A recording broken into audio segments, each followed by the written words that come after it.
आज हम संधारित्रों के संयोजन कॉम्बिनेशंस ऑफ कैपेसिटर्स के बारे में अध्ययन करेंगे, है ना। जो संधारित्रों का संयोजन होता है वो मेनली मुख्यतः दो प्रकार का होता है, एक श्रेणी क्रम में और दूसरा समांतर क्रम में। अब श्रेणी क्रम में कैसे संयोजन होता है, आप जानते हैं कि जो संधारित्र होते हैं उसमें दो प्लेट होती हैं। ये पहली प्लेट, ये दूसरी प्लेट हो गई, है ना। फिर ये पहली प्लेट, ये दूसरी प्लेट हो गई। ठीक। तो जब पहले संधारित्र की दूसरी प्लेट दूसरे संधारित्र की पहली प्लेट से जोड़ती है, ठीक, तो इस टाइम तीसरा संधारित्र ले लिया। फिर दूसरे संधारित्र की दूसरी प्लेट तीसरे संधारित्र की पहली प्लेट से जोड़ती है, ठीक। अब ये पहली प्लेट बची और ये अंतिम प्लेट बची, है ना। तो इसका पहला सिरा धनावेशित कर दिया जाता है और अंतिम सिरे को भू संपर्कित कर दिया जाता है।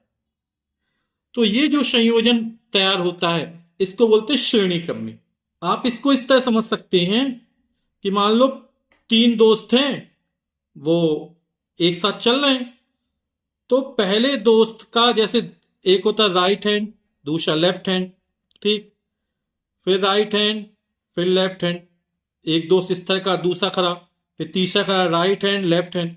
तो पहले का लेफ्ट हैंड दूसरे के राइट से जोड़ दिया जाए, फिर दूसरे का लेफ्ट हैंड तीसरे के राइट से जोड़ दिया जाए, तो अब पहले का राइट बचेगा, अंतिम का लेफ्ट बचेगा, है ना। तो ये जो होगा कॉम्बिनेशन, ये हमारा कौन सा कहलाएगा, श्रेणी क्रम में कहलाएगा, ठीक। तो इसी तरह पहले संधारित्र की दूसरी प्लेट दूसरे संधारित्र की पहली प्लेट से जोड़ाइए, है ना। दूसरे की दूसरी तीसरे के पैर से जुड़ाई, तीन के बाद और आ जाए तो इसकी दूसरी प्लेट अगले की पहली से जुड़ जाएगी। तो ये जो कॉम्बिनेशन है ये हमारा किसमें कहलाता है, श्रेणी क्रम में कहलाता है। अब ये जो संयोजन है वो श्रेणी क्रम में हो गया, है ना। तो यहां से किसी मशीन के द्वारा, तार के द्वारा पहली प्लेट को धनावेशित किया जाता है, तो इसकी पहली प्लेट पर प्लस क्यू आवेश आ जाएगा। प्रेरण के प्रभाव से इसकी प्लेट के भीतरी वाली सतह पर ऋणावेश आएगा, इतना ही आवेश आएगा क्यू। हमने समानता प्लेट संधारित्र का जब व्यंजक स्थापित किया तब इसकी चर्चा की थी। अब ये जो इस दो पृष्ठ होंगे तो दूसरे पृष्ठ पे कैसा धनावेश आएगा, ये धनावेश कहां चला जाएगा, इसकी पहली प्लेट पर चला जाएगा। तो इस पर पहली प्लेट पर प्लस क्यू आवेश आ जाएगा, इसी तरह इसके भीतरी वाली सतह पर माइनस क्यू आवेश आएगा। फिर ये बाहरी पृष्ठ का धनावेश यहां पर चला जाएगा, तो इस पर प्लस क्यू आवेश हो जाएगा और इसकी भीतरी सतह पर माइनस क्यू आवेश हो जाएगा। और फिर जो धन आवेश है पृथ्वी से इलेक्ट्रॉन आकर उसको उदासीन कर देंगे, है ना। तो इस तरह पहली वाली प्लेट धनावेशित और दूसरी वाली प्लेट ऋणावेशित हो जाती है। और यहां पर प्रत्येक संधारित्र पर जो आवेश के परिमाण रहेंगे वो समान रहेंगे। ये चीज हमें ध्यान रखनी है कि जब संधारित्रों को श्रेणी क्रम में जोड़ा जाता है तो प्रत्येक संधारित्र पर आवेश के परिमाण समान रहते हैं, ठीक। यानी आवेश तीनों में समान रहेगा। अब क्या होगा, प्रत्येक संधारित्र के जिस सिरे पर विभवांतर है वो अलग अलग होगा। तो पहले के सिरों पर विभवांतर हमने V1 मान लिया, दूसरे का सिरों पर विभवांतर V2 होगा और तीसरे के सिरे पर विभवांतर V3 होगा।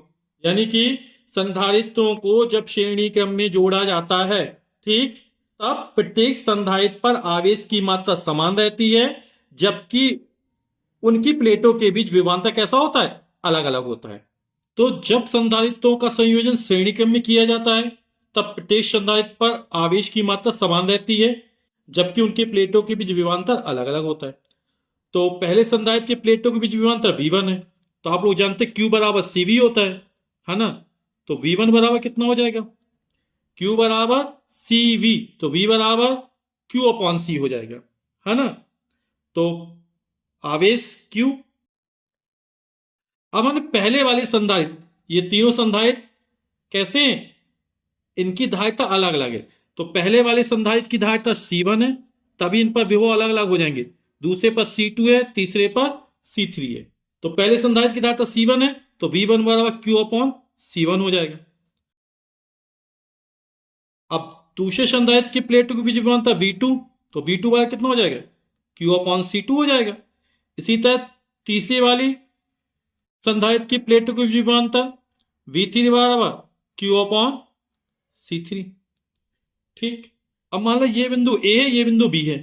अब यदि बिंदु ए तथा बी के बीच कुल विभवांतर कैपिटल वी हो, है ना, तो क्या होगा, V1 V2 V3 जो प्रत्येक संधारित्र की प्लेटों के बीच विभवांतर है, उसका टोटल योग किसके बराबर, V के बराबर हो जाएगा। तो हमने मान लिया है बिंदु ए व बी के बीच कुल विभवांतर कैपिटल वी है, तो कैपिटल वी बराबर हो जाएगा V1 plus V2 plus V3। ठीक है, हम V1 V2 V3 के मान रख देते हैं। तो V1 का मान है Q अपॉन C1, V2 का मान है Q अपॉन C2, V3 का मान है Q अपॉन C3। इसमें Q कॉमन निकाल लेते हैं, तो हो जाएगा 1 upon C1 plus 1 upon C2 plus 1 upon C3। ठीक, ये V बराबर मान निकला।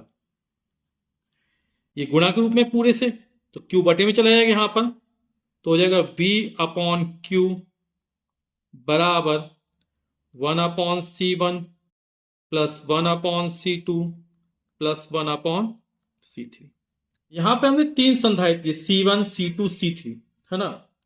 यदि हम तीनों संधारित्र के स्थान पर केवल एक संधारित्र का प्रयोग करें, यानी यदि परिपथ की तुल्य धारिता कितनी हो, कैपिटल C हो, ये संधारित्र कैसा हो कि इसको Q आवेश देने पर इसकी प्लेटों की बीच विभवांतर कितना हो, कैपिटल V हो। ठीक है, हमने C1 C2 C3 के स्थान पर एक ऐसा संधारित्र प्रयोग कर रहे हैं जिसमें Q आवेश देने पर उसकी प्लेटों की बीच विभवांतर V हो। तो आप लोग जानते हैं Q बराबर क्या होता है, CV होता है। परिपथ की तुल्य धारिता कैपिटल C हो तब आप लोग जानते हैं Q बराबर होता है CV। ठीक है, तो V अपॉन Q, है ना, क्या हो जाएगा इससे, तो V अपॉन Q, तो क्या हो जाएगा, V Q नीचे आएगा तो C बटे में चला हो जाएगा 1 अपॉन C।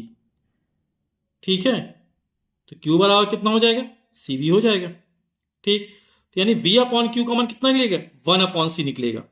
यहां पर V अपॉन Q की जगह रख देंगे 1 अपॉन C, तो 1 अपॉन C बराबर हो जाएगा 1 upon C1 plus 1 upon C2 plus 1 upon C3।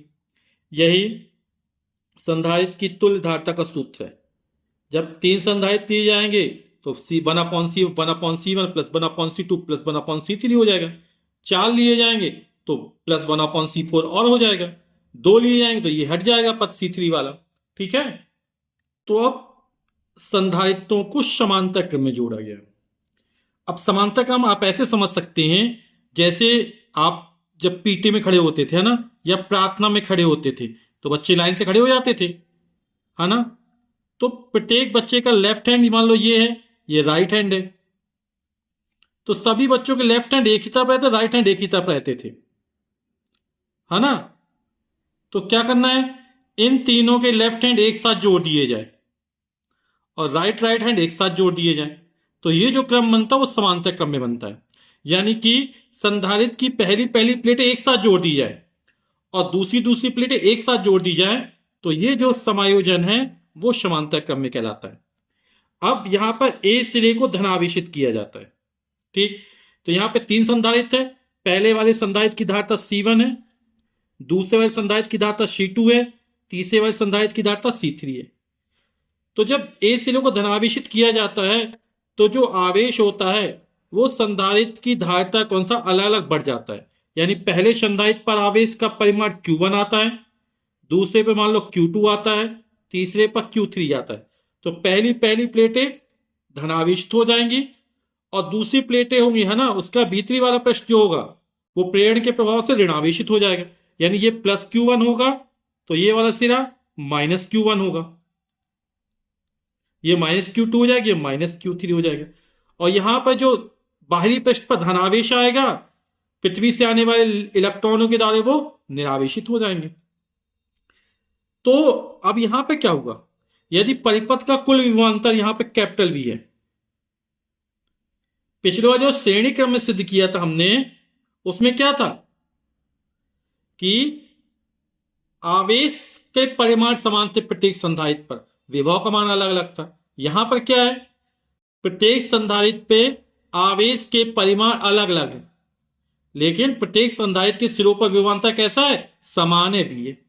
ठीक, हमें यह ध्यान रखना है कि श्रेणी क्रम में क्या बदलता है और क्या स्थिर रहता है, और समांतर क्रम में क्या बदलता है, क्या स्थिर रहता है। श्रेणी क्रम में आवेश के परिमाण समान रहते हैं, विभव अलग अलग होता है। समांतर क्रम ठीक इसका उल्टा होता है, आवेश के परिमाण अलग अलग होते हैं, जबकि प्रत्येक संधारित्र के सिरों पर विभव कैसा होता है, समान होता है। तो प्रत्येक संधारित्र पर आवेश के परिमाण कैसे अलग अलग है ना। तो पहले संधारित्र पर आवेश का परिमाण Q1 बराबर कितना हो जाएगा, पहले संधारित्र की धारिता C1 है और विभव भी है। विभव कैसा है, प्रत्येक संधारित्र की प्लेटों पर समान विभव है ना। इसी तरह दूसरे संधारित्र पर आवेश का परिमाण Q2 बराबर हो जाएगा C2V। तीसरे संधारित्र में ये हो जाएगा C3V। ठीक, अब यहां से जो है ना आवेश दिया गया है वो मान लो +Q आवेश दिया जाता है। ठीक, तो ये आवेश प्रत्येक संधारित्र पर उसकी धारिता के अनुसार बढ़ जाता है। तो दिया गया कुल आवेश कितना है, Q है। तो ये तीनों संधारित्र पर कुल आवेश स्मॉल q हो, तब तो Q बराबर हो जाएगा Q1 plus Q2 plus Q3, क्योंकि यही दिया गया Q आवेश तीनों संधारित्र पर उनकी धारिता के अनुसार अलग अलग बढ़ जाता है। Q1 का मान कितना है, C1V है। Q2 का मान C2V है।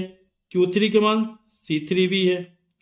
तीनों से V कॉमन निकाल लेते हैं तो हो जाएगा C1 plus C2 plus C3। हमने क्या किया, V कॉमन निकाल लिया।